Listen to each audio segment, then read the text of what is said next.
Hi students, I'm Deepak Rajauria. Welcome to my channel Focus Classes. Students, आज के इस video में हम लोग स्टार्ट कर रहे हैं chapter number 2 polynomials class 10th के लिए।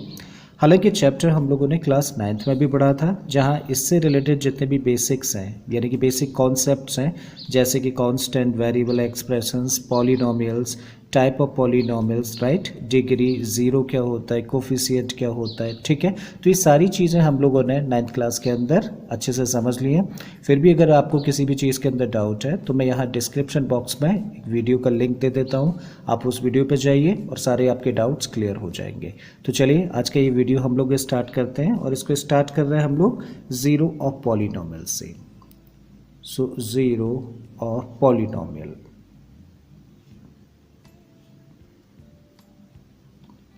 राइट। सो लास्ट क्लास में हम लोगों ने पढ़ा था जीरो ऑफ पॉलिनोमियल। क्या होता है जीरो ऑफ पॉलिनोमियल? सपोज करिए एक पॉलिनोमियल हम लोगों के पास में है and that is x minus 4, right. So एक पॉलिनोमियल है हम लोगों के पास में, क्या है वो? x minus 4।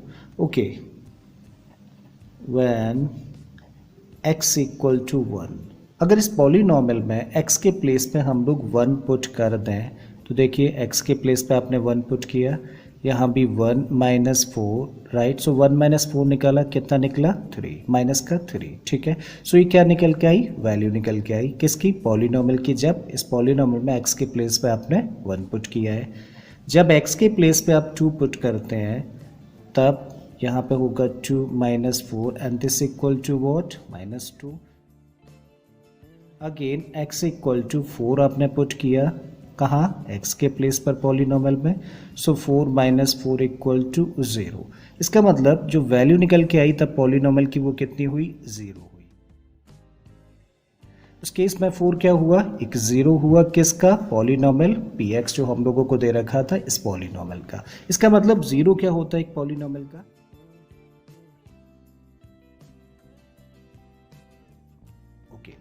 इसका मतलब क्या है कि आपके पास क्या था? एक पॉलिनोमियल था। अब इस पॉलिनोमियल में x यानी कि वेरिएबल के प्लेस पे आपने क्या किया? एक नंबर k पुट कर दिया और आपके पॉलिनोमियल की वैल्यू 0 आ जाती है। तब इस केस में इस नंबर को यानी कि इस नंबर यानी कि k को ही क्या बोलते हैं हम लोग? 0 बोलते हैं। किसका? उस पॉलिनोमियल का। Is this clear? सो एक ऐसा नंबर जिसको कि एक पॉलिनोमियल में वेरिएबल के प्लेस पर पुट कर देने पे वैल्यू 0 हो जाती है, तब उस नंबर को ही हम लोग 0 बोलते हैं। किसका? उस पॉलिनोमियल का। क्लियर है? सो अब आई थिंक 0 आपको समझ आ गया है। एक टर्म और पढ़ा था हम लोगों ने and that is so degree of polynomial. एक पॉलिनोमियल की डिग्री किसको बोला जाता है? ओके, सो पॉलिनोमियल की डिग्री होता है हाईएस्ट पावर ऑफ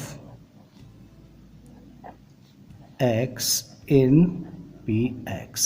इसका मतलब एक पॉलिनोमियल जिसमें कि वेरिएबल क्या है? x है, राइट। उसमें अगर वेरिएबल x है तो इस x यानी कि वेरिएबल, ठीक है, तो वेरिएबल की जो सबसे बड़ी पावर होती है उसी को हम लोग क्या बोलते हैं? डिग्री बोलते हैं। So degree is what? Highest power of x in px। Means एक ऐसे पॉलिनोमियल जिसके अंदर x एक वेरिएबल है, अगर x वेरिएबल है तो x की जो सबसे बड़ी पावर होगी उस पॉलिनोमियल में वही क्या होगी? डिग्री होगी उस पॉलिनोमियल की। फॉर एन एग्जाम्पल, यहाँ पे एक पॉलिनोमियल हमारे सामने है। अब जरा देखिए यहाँ पे कितने टर्म्स हैं? 4 टर्म्स हैं, ठीक है। इस टर्म के अंदर वेरिएबल x है और यहाँ पे पावर आप कितनी देख पा रहे हैं? 2। इस टर्म के अंदर वेरिएबल x आप देख रहे हैं और यहाँ पे पावर कितनी है? 3। यहाँ पे x की पावर कुछ नहीं है, मीन्स 1, अंडरस्टूड है। तो ये कितनी है? 1। सो सबसे बड़ी पावर इन पावर्स में से कौन सी है? 3। इसका मतलब इस पॉलिनोमियल की जो डिग्री हुई वो कितनी हुई? 3 हुई, ठीक है। एक चीज़ और हम लोगों ने यहाँ पर समझी थी, किसके बेसिस पर? डिग्री के बेसिस पर। अगर किसी भी पॉलिनोमियल की डिग्री 0 है तो हम लोग ऐसे पॉलिनोमियल को क्या बोलते हैं? कांस्टेंट पॉलिनोमियल, ठीक है। अगर किसी भी पॉलिनोमियल की डिग्री 2 है उस केस में ऐसे पॉलिनोमियल को क्या बोला? 1। ओके, 1 है तो उस केस में लीनियर पॉलिनोमियल, राइट। अगर किसी पॉलिनोमियल की डिग्री 2 है तो उस केस में उसको क्या बोला जाता है? Quadratic polynomial. ओके, डिग्री 3 वाले पॉलिनोमियल को हम लोग क्या कहते हैं? Cubic polynomial.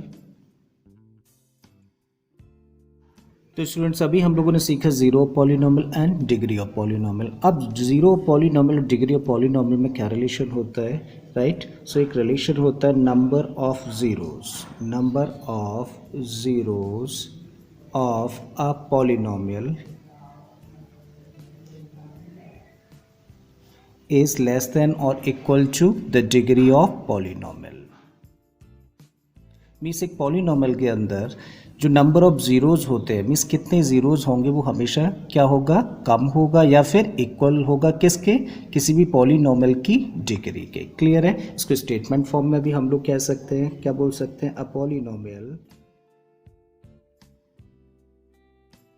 Right. So a polynomial P X means कोई भी पॉलिनोमियल पी एक्स जिसकी डिग्री कितनी है N, that may have maximum N zeros. तब उस पॉलिनोमियल में कितने ज़्यादा से ज़्यादा जीरोस हो सकते हैं, एन जीरोस। सपोज करिए एक पॉलिनोमियल है जिसकी डिग्री कितनी है, 4 है। इसका मतलब इस पॉलिनोमियल के ज़्यादा से ज़्यादा कितने जीरोस हो सकते हैं, 4 जीरोस हो सकते हैं। मीन्स इससे कम तो पॉसिबल है बट इससे ज़्यादा पॉसिबल नहीं है। ठीक है। अब आते हैं हम लोग next topic and that is linear polynomial।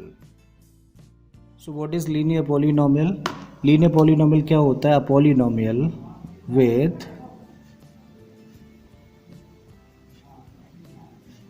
of degree 1। एक ऐसा पॉलिनोमियल जिसकी डिग्री कितनी होती है, 1 होती है। अगर इसकी स्टैंडर्ड फॉर्म की हम लोग बात करें तो इसकी स्टैंडर्ड फॉर्म होती है ए एक्स प्लस बी। क्लियर। जहाँ पे ए और बी कोई भी क्या है, रियल नंबर हो सकते हैं, रियल नंबर, राइट। और ए ज़ीरो नहीं हो सकता है, क्योंकि अगर देखो ए ज़ीरो हो जाएगा तभी क्या बन जाएगा, 0 इंटू एक्स प्लस बी, जो कि 0 इंटू एक्स का मतलब क्या हुआ, 0, और 0 को अगर b में प्लस करेंगे तो फाइनली निकल के क्या आएगा, b, और b क्या रह जाएगा तब, एक कांस्टेंट पॉलिनोमियल। ठीक है। सपोज करते हैं एक पॉलिनोमियल हम लोगों के पास में है ए एक्स प्लस बी। ठीक है। So p x equal to a x plus b. अब अगर इसके हम लोगों को ज़ीरोज़ निकालने हो, ठीक है, अगर ज़ीरोज़ निकालने हैं तो हम लोगों ने कंसिडर कर लिया लेट के B the zero of this polynomial P x. Correct. अब अगर कि 0 है तो अभी भी हम लोगों ने डिस्कस किया है कि 0 तो क्या होता है, एक ऐसा नंबर होता है जिसको कि वेरिएबल के प्लेस पर पुट कर देने पे पूरे पॉलिनोमियल की वैल्यू क्या हो जाएगी, 0 हो जाएगी। करेक्ट है। सो पुट कर देते हैं। अभी क्या कर रहे हैं, इस पॉलिनोमियल में x के प्लेस पे क्या रख रहा है, k रख रहा है। तो रखिए जरा a इंटू के प्लस बी, तब कितना होगा, 0। ठीक है। इसको इधर ही रहने दीजिए, इसको ट्रांसपोज कर दीजिए। सो ए के इक्वल टू कितना हो गया, माइनस बी। इसका मतलब के इक्वल टू कितना आया था, माइनस बी अपॉन ए, ऐसा लिख सकते हैं। या फिर इसी को थोड़ा सा बड़ा कर देते हैं हम लोग, this is B upon this is A. ठीक है। अब जरा पॉलिनोमियल को स्टडी करिए, एक बार देखिए पॉलिनोमियल में क्या है। देखो ये माइनस का साइन है, पुट करिए यहाँ पे। b क्या है, इस पॉलिनोमियल में b क्या है, एक कांस्टेंट टर्म है। मीन्स इसको क्या लिख सकते हो तब, कांस्टेंट टर्म अपॉन नीचे क्या है, a। इस पॉलिनोमियल में a क्या है, that is coefficient of x। So this is coefficient of x। Clear. So हम लोगों ने क्या फाइंड किया, 0 फाइंड किया। और 0 हम लोग कैसे निकाल सकते हैं, किसी भी लीनियर पॉलिनोमियल का, माइनस बी अपॉन ए। ठीक है। जहाँ पे b क्या है, कोई भी कांस्टेंट टर्म होता है, a क्या होता है, कोफिशिएंट ऑफ x होता है। तो ये क्या है, एक रिलेशन है किसके बीच में, जीरोस और कोफिशिएंट्स के बीच में। और ये फाइंड किया हम लोगों ने किस मेथड से, अलजेब्रिकली।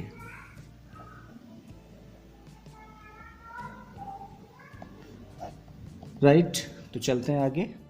तो स्टूडेंट्स अभी हम लोगों ने सीखा कि एक लीनियर पॉलिनोमियल का 0 हम लोग अलजेब्रिकली कैसे फाइंड कर सकते हैं। अब हम लोग सीख रहे हैं कि how to find 0 of a linear polynomial graphically. Means graph से हम लोग किसी भी लीनियर पॉलिनोमियल का 0 कैसे फाइंड कर सकते हैं। ठीक है। उसके लिए हम लोगों ने कंसिडर कर लिया, सपोज हमारे पास में एक पॉलिनोमियल है और वो क्या है, x प्लस 4। अभी क्या करना है, इसका ग्राफ ड्रॉ करना है। उसके लिए हम लोगों ने क्या किया, let P x equal to y consider कर लिया, बिकॉज हम लोगों को ग्राफ ड्रॉ करने के लिए x कोऑर्डिनेट चाहिए और y कोऑर्डिनेट चाहिए। ओके। तब हम लोग इसको क्या लिख सकते हो, देखो पी एक्स के प्लेस पे आप क्या लिखें, y equal to x plus 4 ऐसा लिख सकते हैं, राइट।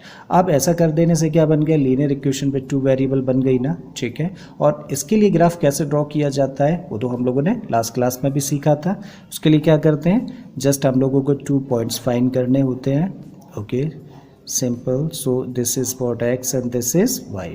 अब क्या करो, x की कुछ वैल्यूज़ पुट करो और अकॉर्डिंगली क्या करिए, y की वैल्यूज़ निकाल लीजिए। 2 पॉइंट्स काफ़ी होते हैं ग्राफ ड्रॉ करने के लिए, ओके। सो x के प्लेस पे आपने क्या रखा, 0 रखा। सो x के प्लेस पे अगर 0 रखेंगे तो y कितना निकलेगा, 4, ठीक है।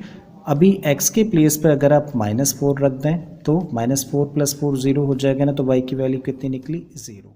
इसका मतलब 2 पॉइंट्स आपने निकाल लिए। फर्स्ट पॉइंट क्या है, 0,4 और दूसरा पॉइंट क्या है, -4,0। अब दोनों पॉइंट्स को क्या करें, ग्राफ पर प्लॉट कर देते हैं। चलिए तो ग्राफ ड्रॉ करते हैं, राइट। सो फर्स्ट पॉइंट क्या था हम लोगों का, 0,4। सो 0,4 कहाँ पे होगा, यस ये है हम लोगों का 0,4, राइट। दूसरा पॉइंट प्लॉट करने के लिए क्या है, -4,0। सो -4,0 means this is the point. So -4,0। Just क्या करिए, इन दोनों पॉइंट्स को ज्वाइन करिए और प्रोड्यूस कर दीजिए, तो क्या बना, एक स्ट्रेट लाइन फॉर्म हो जाती है। और यही स्ट्रेट लाइन ग्राफ है किसका, y = x + 4 का। इज दिस क्लियर सो फार। अब हम लोगों को फाइंड क्या करना था, 0 फाइंड करना था। और किसी भी पॉलीनॉमियल में 0 का मतलब क्या है, 0 का मतलब होता है कि ऐसी वैल्यू पुट करी जाए कि पॉलीनॉमियल की वैल्यू 0 हो जाए, करेक्ट, यही होता है। अब ये भी हम लोगों ने पढ़ा भी, ओके। अब px तो किसके प्लेस पर, px के प्लेस पे तो क्या है, y पुट किया है ना, इसका मतलब यहाँ क्या रख सकते हैं, y = 0। और y 0 कहाँ पे होता है, y 0 तो x एक्सिस के ऊपर होता है ना, इसका मतलब ये हम लोग बातें कर रहे हैं किसकी, x एक्सिस की। लेकिन इस ग्राफ के कॉन्टेक्स्ट में हम लोग बातें कर रहे हैं तो x एक्सिस पे, और इस ग्राफ के ऊपर तो कौन सा पॉइंट होगा, सिर्फ और सिर्फ ये इंटरसेक्टिंग पॉइंट होगा ना, ठीक है। क्योंकि y = 0, ये तो ठीक है कि x एक्सिस पर जितने भी पॉइंट्स होते हैं सब जगह पर y 0 होता है, लेकिन हम लोगों ने तो ग्राफ की बातें कर रहे हैं ना। इस ग्राफ के कॉन्टेक्स्ट में अगर हम लोग बातें करें तो y 0 कहाँ पे होगा, सिर्फ इंटरसेक्टिंग पॉइंट, किसका इंटरसेक्टिंग पॉइंट, ग्राफ और x एक्सिस का इंटरसेक्टिंग पॉइंट पर होगा, लिख देते हैं। So intersecting point of graph and x axis पर ही y क्या होगा, 0 होगा। अब जरा इंटरसेक्टिंग पॉइंट के कोऑर्डिनेट्स की हम लोग बातें करें तो क्या कोऑर्डिनेट्स है इस पॉइंट के, -4,0। ओके, -4,0 अगर इसके कोऑर्डिनेट्स हैं तो ये क्या है, y, ठीक है। y का मतलब ये क्या है, px, राइट। सो y 0 कब है, y 0 सिर्फ और सिर्फ इस केस में तभी हो रहा है ना जब x कितना है, -4 है। देखो y 0 और कहीं भी नहीं है ना इस ग्राफ के कॉन्टेक्स्ट में, y 0 सिर्फ और सिर्फ एक ही केस में हो रहा है जबकि x = what, -4, यानी कि x कोऑर्डिनेट क्या है, -4। सो ये हम लोगों का क्या है, 0 है, ठीक है। 0 किसका, पॉलीनॉमियल का। बट एक्चुअल में ये है क्या, ये तो x कोऑर्डिनेट है ना, किसका x कोऑर्डिनेट है, इंटरसेक्टिंग पॉइंट का x कोऑर्डिनेट है। इसका मतलब एक पॉलीनॉमियल, लीनियर पॉलीनॉमियल का जो 0 होगा वो क्या होगा, x कोऑर्डिनेट ऑफ। सो समझ आ गया है, 0 क्या होता है एक लीनियर पॉलीनॉमियल का, ग्राफिकली मेथड से अगर हम लोग फाइंड करें तो वो होता है x कोऑर्डिनेट किसका, इंटरसेक्टिंग पॉइंट का, किस किस के इंटरसेक्टिंग पॉइंट का, ग्राफ और x एक्सिस के इंटरसेक्टिंग पॉइंट का। सो हम लोगों ने देखा इंटरसेक्टिंग पॉइंट ये है और इसका x कोऑर्डिनेट कितना है, -4, तो यही क्या है, 0। अब अगर नंबर ऑफ ज़ीरोज़ की बातें करें तो नंबर ऑफ ज़ीरोज़ तो क्या होगा, जितने भी इंटरसेक्टिंग पॉइंट होंगे सब जगह पे y क्या होगा, 0। बट इस केस में क्योंकि ये तो स्ट्रेट लाइन है ना, इसका मतलब नंबर ऑफ ज़ीरोज़ तो इसके अंदर तो कितने हुए, सिर्फ एक ही हुआ, और 0 कितना है, 0, -4 है। यहाँ तक समझ आ गया है। इसका मतलब ग्राफिकली मेथड से जब भी हम लोगों को नंबर ऑफ ज़ीरोज़ फाइंड करने होते हैं तो जितने भी पॉइंट्स पर किसी पॉलीनॉमियल का ग्राफ x एक्सिस को इंटरसेक्ट करेगा वो क्या बताएगा आपको, नंबर ऑफ ज़ीरोज़, और उन पॉइंट्स का x कोऑर्डिनेट ही क्या होगा, 0 होगा, ठीक है। चलिए आगे बढ़ते हैं। क्या होता है quadratic polynomial, a polynomial with degree 2, right. So एक ऐसा पॉलिनोमियल जिसकी डिग्री कितनी होती है 2 होती है, तो उसको हम लोग क्या बोलते हैं, क्वाड्रेटिक पॉलिनोमियल बोलते हैं। अब अगर इस क्वाड्रेटिक पॉलिनोमियल की स्टैंडर्ड फॉर्म की बातें करें तो इसकी स्टैंडर्ड फॉर्म होती है ax² plus bx plus c, जहाँ पे a, b और c क्या है, कोई भी रियल नंबर हैं, मीन्स कोई भी रैशनल और इरेशनल नंबर ये हो सकते हैं, but a is not equal to 0। ठीक है, क्योंकि अगर a 0 हो जाएगा तो उस केस में क्या होगा, ये 0 into x² plus bx plus c ऐसा होगा, और ये वाला टर्म क्या हो गया, अब वैनिस्ड हो गया, ख़त्म हो गया। तब ये क्या बचा, bx प्लस c। तब अब अगर b 0 नहीं है तो उस केस में तो ये क्या होगा, लीनियर पॉलिनोमियल बन जाएगा, और अगर b भी 0 हो गया तो उस केस में क्या रह जाएगा, कांस्टेंट पॉलिनोमियल। करेक्ट, बट ये क्वाड्रेटिक पॉलिनोमियल उस केस में नहीं रहेगा क्योंकि तब इसकी डिग्री 2 नहीं रहेगी। ठीक है, अब अगर हम लोग एक एग्जांपल कंसीडर करें पॉलिनोमियल का, सपोज करिए px equal to x² plus x minus 6, कैसा पॉलिनोमियल है, क्वाड्रेटिक पॉलिनोमियल है। अभी हम लोग कर क्या रहे हैं, ज़ीरो फाइंड करना सीख रहे हैं एल्जेब्रिकली। ठीक है, एक क्वाड्रेटिक पॉलिनोमियल हम लोगों को दे रखा है, क्या कर रहे हैं हम लोग, ज़ीरोस फाइंड कर रहे हैं। ठीक है, तो उसके लिए हम लोगों ने मान लिया let k be the zero of px, क्या कंसिडर कर लिया है कि भाई इस पॉलिनोमियल px का k क्या है, एक ज़ीरो है, और ज़ीरो अभी अभी हम लोगों ने स्टार्टिंग में सीखा था ना कि k यानी कि ज़ीरो तो क्या होता है, ज़ीरो तो एक ऐसा नंबर है जिस पे कि किसी पॉलिनोमियल में, जिसको कि किसी पॉलिनोमियल में वेरिएबल के प्लेस पे अगर वो नंबर रख दिया जाए, मीन्स pk लिख दिया जाए, मीन्स x के प्लेस पर क्या रख रहे हैं हम, k रख रहे हैं, तो उस पॉलिनोमियल की वैल्यू कितनी हो जाएगी, 0 हो जाएगी। करेक्ट, x के प्लेस पर रख दिया k, सो ये बन गया k² plus k minus 6 equal to 0, ऐसा लिख सकते हैं। क्यों, क्योंकि k क्या है, 0 कंसिडर किया है हम लोगों ने।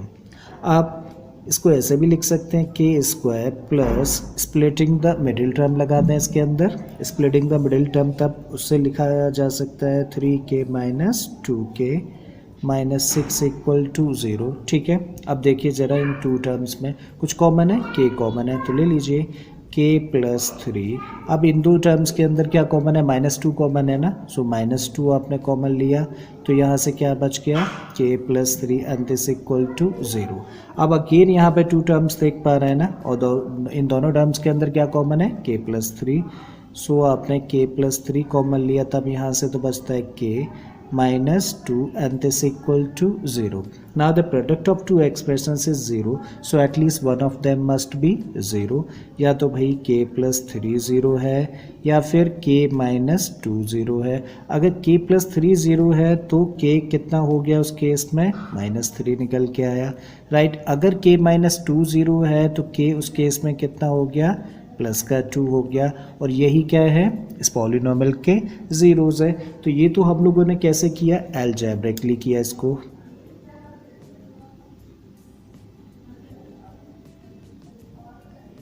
अगर यही सारी चीज़ हम लोगों को, मीन्स यही अगर ज़ीरोज़ हम लोगों को ग्राफिकली फाइंड करने होते तो, ठीक है, तो क्या करें, इस पॉलिनोमियल को एक बार लिखते हैं और फिर इसका एक ग्राफ ड्रॉ करते हैं और ज़ीरोज़ फाइंड करने की कोशिश करते हैं। सो अभी है क्या हम लोगों का polynomial, px equal to x² plus x minus 6। ठीक है, अब क्या करना है, ग्राफ बनाना है, तो उसके लिए तो क्या होना चाहिए, x coordinate y coordinate, right. So मान लेते हैं let px equal to what, y। ठीक है, तो आप इसको आप क्या लिख सकते हो, y equal to x² plus x minus 6। अब जस्ट क्या करें, कुछ पॉइंट्स फाइंड करें।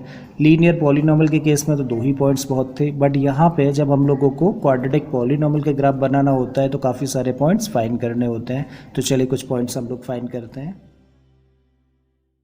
राइट। अब क्या करिए, x की कुछ वैल्यूज़ पुट करिए, सिंप्लीफाई करिए और y की वैल्यूज़ अकॉर्डिंगली फाइंड करते रहें हम लोग। ठीक है, तो रखते हैं, अगर x इक्वल टू 0 पुट करें तो 0 पुट करेंगे तो 0 0 माइनस 6, तो ये कितना हो जाएगा, -6। x अगर 1 हो तो उस केस में देखो 1 का स्क्वायर 1, ये भी क्या होगा, +1, तो 1 और 1 2 हो गया, -6, तब कितना रहा -4। अगर x -1 हो तो उस केस में तो देखो ये तो 1 हो जाएगा, -1 हो जाएगा -6, तो -7 प्लस का 1 कितना बचा, -6। ठीक है, अब अगर x हम लोग 2 पुट कर दें तो 2 2 जब 4 और 2 6 -6, तो ये कितना आ जाएगा, 0 आ जाएगा। क्लियर है। अब अगर x के प्लेस पे हम लोग -2 पुट करें तो -2 पुट करने पे ये क्या हो जाएगा, 4, ये क्या रहेगा, -2, ये -6, तो -2 -6 -8। सो स्टूडेंट्स, अब हम लोगों के पास ग्राफ पर प्लॉट करने के लिए सारे के सारे पॉइंट्स हैं। जब इन सारे पॉइंट्स को हम लोग ग्राफ पर प्लॉट करते हैं तो कुछ इस तरीके की फिगर बन जाती है। इस फिगर को हम लोग बोलते हैं पैराबोला, राइट। सो जब भी कभी भी क्वाड्रेटिक पॉलिनोमियल का हम लोग ग्राफ ड्रॉ करेंगे तो हमेशा क्या बनेगा, एक पैराबोला बनेगा। ठीक है। सो अभी हम लोगों को करना क्या था, हम लोगों को पॉलिनोमियल के जीरोस फाइंड करने थे। ठीक है। सो पॉलिनोमियल के जीरोस कैसे मिलते हैं, जब पॉलिनोमियल की वैल्यू 0 हो जाती है, बट पी एक्स तो हमारे लिए क्या है, y है। सो y कितना होना चाहिए, 0 होना चाहिए। और y 0 कब होता है, y 0 होता है एक्स एक्सिस पर। ठीक है। ओके, अब इस पॉलिनोमियल के ग्राफ के कॉन्टेक्स्ट में हम लोग बातें करें तो वो पॉइंट कहाँ पे होना चाहिए, वो पॉइंट एक्स एक्सिस पे होना चाहिए, और वो पॉइंट कहाँ पे होना चाहिए, ग्राफ के ऊपर भी होना चाहिए। क्लियर है। अब एक्स एक्सिस के ऊपर और ग्राफ के ऊपर तो सिर्फ 2 ही पॉइंट है ना, वो कौन से, जो इंटरसेक्टिंग पॉइंट्स हैं। क्लियर है। और अब अगर हम लोग इन 2 पॉइंट्स की बातें करें तो इन 2 पॉइंट्स के कोऑर्डिनेट्स हैं क्या क्या, देखो इस पॉइंट के कोऑर्डिनेट है क्या, -3, 0, और इस पॉइंट के कोऑर्डिनेट्स हैं क्या, 2, 0, राइट। सो अब हम लोगों के पास में 2 पॉइंट्स हैं जहाँ पे y क्या होता है, 0, यानी कि पॉलिनोमियल की वैल्यू क्या होती है, 0, और पॉलिनोमियल की वैल्यू जब 0 होती है तो x कोऑर्डिनेट यहाँ पे कितना है, -3। इसका मतलब -3 क्या हुआ, इस पॉलिनोमियल का 0 हुआ। अगेन यहाँ भी सिमिलरली हम लोग क्या कह सकते हैं, 2 क्या हुआ, 2 इस पॉलिनोमियल का 0 हुआ। अब हम लोग देख रहे हैं यहाँ पे कि नंबर ऑफ जीरोस कितने हुए, नंबर ऑफ जीरोस देखो, एक तो आपने क्या फाइंड किया, -3, और दूसरा जीरो आपने फाइंड किया है कितना, 2, तो नंबर ऑफ जीरोस कितने हैं यहाँ पे, 2। तो अगेन एक बात कंफर्म हो जाती है कि एक ग्राफ एक्स एक्सिस को जितने भी पॉइंट्स पर इंटरसेक्ट करता है उतने ही नंबर ऑफ जीरोस होते हैं। क्लियर है, यहाँ तक समझ आ गया है। ओके, अब हम लोग बात करते हैं कि जब भी कभी हम लोग एक क्वाड्रेटिक पॉलिनोमियल का हम लोग ग्राफ ड्रॉ करेंगे तो 3 तरीके के केसेस हम लोगों के सामने आ सकते हैं। सपोज आपने एक क्वाड्रेटिक पॉलिनोमियल का ग्राफ बनाया तो आपके सामने सिचुएशन एक ऐसी आ सकती है। अब देखो, जब आपने क्वाड्रेटिक पॉलिनोमियल का ग्राफ ड्रॉ किया तो इस ग्राफ ने एक्स एक्सिस को सिर्फ एक पॉइंट पर टच किया है। इसका मतलब इस केस में नंबर ऑफ जीरोस कितने होंगे, इस केस में नंबर ऑफ जीरोस सिर्फ एक ही होगा। क्लियर है। एक सिचुएशन और होगी, वो क्या होगी कि एक क्वाड्रेटिक पॉलिनोमियल का ग्राफ हम लोगों ने जब ड्रॉ किया, इस ग्राफ ने एक्स एक्सिस को देखिए किसी भी पॉइंट पर ना तो टच किया है और ना ही इंटरसेक्ट किया है। इसका मतलब इसके अंदर जीरोस कितने होंगे, एक भी जीरो नहीं होगा, मीन्स नो जीरो। क्लियर है। और थर्ड केस तो हम लोगों ने अभी भी देखा ही, चलिए ड्रॉ कर देते हैं। थर्ड केस कुछ इस तरीके का हो सकता है जहाँ पे एक पॉलिनोमियल का ग्राफ क्या कर रहा है, एक्स एक्सिस को 2 पॉइंट्स पर इंटरसेक्ट कर रहा है। इसका मतलब इसके अंदर नंबर ऑफ जीरोस कितने होंगे, तब इस केस में नंबर ऑफ जीरोज होंगे 2। क्लियर है। ओके, तो यही 3 सिचुएशन अराइज हो सकती है हम लोगों के सामने। क्लियर है। ओके, अगर इसका एक एग्जांपल हम लोग कंसीडर करना चाहें तो ऑलरेडी अभी हम लोग कर ही रहे हैं। ये क्या है, x² प्लस x माइनस 6, जो कि अभी हम लोगों ने ग्राफ ड्रॉ किया है। इसका एक एग्जांपल अगर हम लोग देखें तो x² प्लस 1, जब इसका ग्राफ ड्रॉ किया जाएगा ना, कुछ इस तरह की सिचुएशन ये रिप्रेजेंट करेगा। अब अगर इस पॉलिनोमियल के ग्राफ की बातें करें तो x² प्लस 2x प्लस 1, जब इस पॉलिनोमियल का ग्राफ हम लोग ड्रॉ करेंगे ना तो कुछ ये इस तरह की सिचुएशन को रिप्रेजेंट करेगा, जहाँ पे ग्राफ क्या करेगा, एक ही पॉइंट पर एक्स एक्सिस को टच करेगा। तो आई होप स्टूडेंट्स यहाँ तक आपको चीज़ें समझ आ गई है कि ग्राफ ड्रॉ करके जीरो कैसे फाइंड कर सकते हैं क्वाड्रेटिक पॉलिनोमियल का। ओके, चलिए आगे बढ़ते हैं। अब देखते हैं स्टूडेंट्स आज का लास्ट टॉपिक, और ये क्या है, relation between zeros and coefficients of a quadratic polynomial. So एक क्वाड्रेटिक पॉलिनोमियल के जीरोस और कोफिशिएंट्स के बीच में क्या रिलेशन होता है ये फाइंड करना। ठीक है, तो चलिए स्टार्ट करते हैं। Let px equal to x² plus bx plus c is a quadratic polynomial। सो ये क्या है हम लोगों का, एक quadratic polynomial है। And alpha beta are the zeros of P X, और इसके ज़ीरोज़ क्या है, अल्फ़ा बीटा। ठीक है, अब अगर अल्फ़ा और बीटा इस पॉलिनॉमियल के ज़ीरोज़ हैं तब हम लोग क्या कह सकते हैं, therefore x minus alpha and x minus beta must be the factors of polynomial P x. ठीक है, हम लोगों ने पढ़ा था लास्ट क्लास में, अगर x इक्वल टू ए क्या है, एक ज़ीरो है किसी भी पॉलिनॉमियल का, तो उसका फैक्टर क्या होता था, x माइनस ए, एक फैक्टर होता था। ठीक है, सो अगर अल्फ़ा और बीटा क्या है, ज़ीरोज़ हैं, तो x माइनस अल्फ़ा और x माइनस बीटा क्या होंगे, फैक्टर्स होंगे किसके, उसी पॉलिनॉमियल के। राइट, अब अगर ये फैक्टर है तब क्या कह सकते हैं, देयरफॉर पी एक्स, यानी कि वो पॉलिनॉमियल निकाल कैसे सकते हैं हम लोग, ये दो फैक्टर्स को अगर मल्टीप्लाई कर दें तो क्या निकल आएगा, पॉलिनॉमियल निकल आएगा। क्लियर है, इसका मतलब x माइनस अल्फ़ा और x माइनस बीटा का मल्टीप्लाई कर दें और हो सकता है कि कोई भी कांस्टेंट कॉमन रहा हो, तो इन तीनों को जब मल्टीप्लाई कर देंगे तो क्या निकल आएगा, हम लोगों का पॉलिनॉमियल निकल आएगा। ठीक है, अच्छा इस चीज़ को हम लोग ज़रा समझ लेते हैं। सपोज़ करिए एक पॉलिनॉमियल है हम लोगों के पास में, अभी जो हम लोगों ने लिया भी था, x square plus x minus 6, अभी लेके भी चल रहे हैं आज हम लोग। ओके, अब अगर इस पॉलिनॉमियल को फैक्टराइज करेंगे आप तो क्या होंगे इसके फैक्टर्स, x प्लस 3 और x माइनस 2, यही फैक्टर्स होंगे। अगर इसके फैक्टर्स ये हैं तो इसका ज़ीरो क्या निकला भाई, x इक्वल टू माइनस 3 और x इक्वल टू 2, यही दो ज़ीरोज़ निकले ना। ओके, अब आपने क्या किया, इसी पॉलिनॉमियल को, चलो इस पॉलिनॉमियल को ना कंसिडर करके एक और पॉलिनॉमियल कंसिडर कर लेते हैं। एक पॉलिनॉमियल और है हम लोगों के पास में, 2x square plus 2x minus 12। अब अगर इसके ज़ीरोज़ निकालने हो हम लोगों को तो ज़रा देखें, तो हम लोग ज़ीरोज़ निकाल रहे हैं तो सबसे पहला तो काम क्या करेंगे, जो भी चीज़ कॉमन है वो कॉमन ले लें। सो हम लोगों ने 2 कॉमन ले लिया, तब क्या बचा, x square plus x minus 6 बचा ना। अब अगर इसके ज़ीरोज़ निकालने हैं तो इसके फैक्टर्स क्या निकलने वाले हैं, वही x प्लस 3 और x माइनस 2।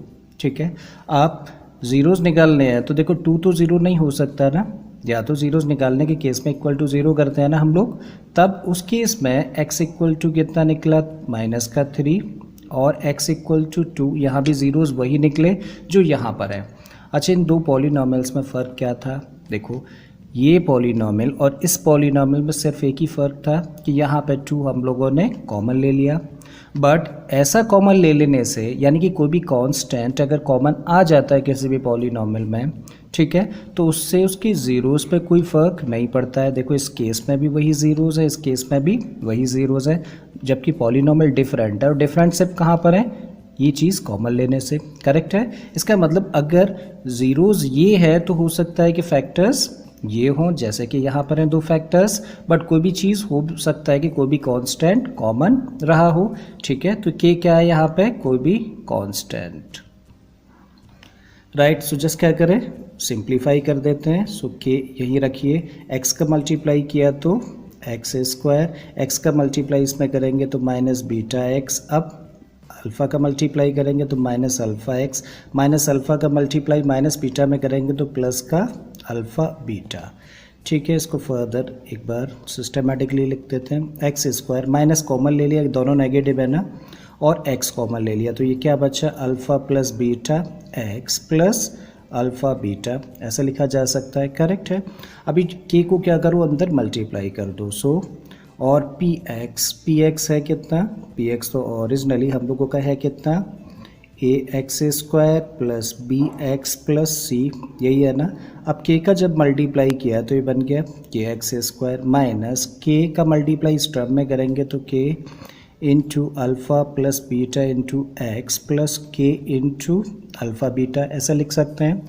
अब देखो 3 टर्म्स इधर भी है, 3 टर्म्स इधर भी है, एक्स स्क्वायर वाला एक्स वाला टर्म और कांस्टेंट, एक्स स्क्वायर वाला एक्स वाला टर्म और कांस्टेंट। सो क्या करना है, on comparing both the sides,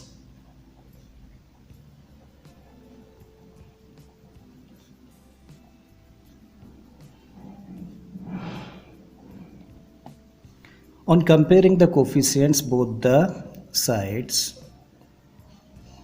सो दोनों साइड्स में अगर कोफिशिएंट्स को हम लोग कंपेयर करें तो ज़रा यहाँ पर देखिए, यहाँ पे एक्स स्क्वायर है, ठीक है, इसका कोफिशिएंट कितना है ए, और यहाँ पे जो एक्स स्क्वायर है इसका कोफिशिएंट कितना है के। इसका मतलब यहाँ से क्या निकला, ए इक्वल टू के, ओके राइट। तो एक रिलेशन हम लोगों ने फाइंड किया। अब यहाँ से देखें, एक्स यहाँ पर है, एक्स यहाँ पर है, एक्स का कोफिशिएंट कितना है B, so B must be equal to, यहाँ पे एक्स का कोफिशिएंट कितना है माइनस का के into alpha plus beta. Clear. Again इसको क्या कर सकते हो आप लोग, अल्फ़ा प्लस बीटा को इधर ही रहने दीजिए, इस माइनस के को ट्रांसपोज कर दें, तब ये क्या रहा, अल्फ़ा प्लस बीटा इधर ही रखा हम लोगों ने, इसको ट्रांसपोज किया तो ये बन गया बी अपॉन माइनस के, या इसको लिख सकते हैं अल्फ़ा प्लस बीटा। ओके इस माइनस साइन को यहाँ पुट कर दें, बी एज इट इज़ रखें, और के की तो वैल्यू ऑलरेडी है ना कितनी, ए, तो इसका मतलब ये निकला कितना, माइनस का बी अपॉन ए। मीन्स माइनस का बी अपॉन ए का मतलब, अब देखो बी क्या है, इस पॉलिनोमियल की बात करें तो बी है कोफिशिएंट ऑफ एक्स, सो ये आ गया coefficient of x upon a क्या है, ए है coefficient of x square, so coefficient of x square. So एक रिलेशन फाइंड किया हम लोगों ने कि अल्फ़ा प्लस बीटा का मतलब sum of zeros equal to coefficient of x divided by coefficient of x square negative sign के साथ में। अब एक चीज़ और हम लोग यहाँ पे देख रहे हैं, यहाँ पे कांस्टेंट क्या है सी, और यहाँ पे कांस्टेंट क्या है के इंटू अल्फ़ा बीटा, तो सी इक्वल टू वॉट, के into alpha beta, right. Alpha beta को इधर ही रखिए, के को ट्रांसपोज कर दीजिए, तो alpha beta equal to C upon के आया, या फिर alpha beta equal to C को सी ही रहने दीजिए, के प्लेस पे क्या रख सकते हो आप लोग, ए, ठीक है। इसका मतलब अल्फ़ा बीटा इक्वल टू सी, देखो सी क्या था इस पॉलिनोमियल में, कांस्टेंट टर्म, ठीक है, so constant term divided by a क्या था, coefficient of x square, so coefficient of x square. So ये हम लोगों का एक और रिलेशन निकल के आया। सो यहाँ पर दो रिलेशन है, sum of zeros equal to minus coefficient of x divided by coefficient of x square, and the product of zeros equal to constant term divided by coefficient of x square. Correct. So I hope students आज के video में जितनी भी चीज़ें हम लोगों ने discuss करी वो सारी चीज़ें आपको क्लियर हो गई होंगी। अगर ऐसा है तो प्लीज़ वीडियो को लाइक कर दें, चैनल को सब्सक्राइब कर लें, और बाकी की वीडियोस के लिए आप मेरी प्लेलिस्ट पर चले जाइए। फिर से आता हूँ एक नई क्वेश्चन एक नई कॉन्सेप्ट के साथ में। Till then keep learning and thank you for watching this video.